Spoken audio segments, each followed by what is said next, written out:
Hey y'all, check out this photo scrapbook I got from HLFeng. It's 7.7 inches tall, and counting this large wired binder on it, it's an inch thick.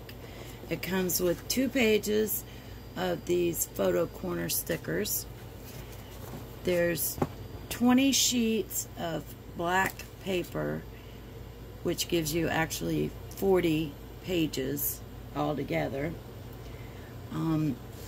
The front has a cute little baby on it, but it's just regular paper and you can just peel it right off. You can decorate the outside, front and back, any way you want.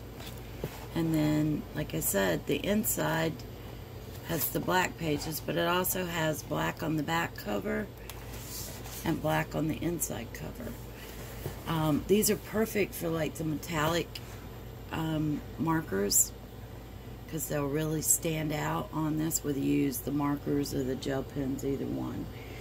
It would make an awesome gift for anyone, including yourself. Personally, my daughter's getting married in November, and I think I'm going to give this to her as part of her wedding present so that she can fill it full of her wedding pictures. Check this out on Amazon. I'm going to leave you a link below. Y'all have a great day.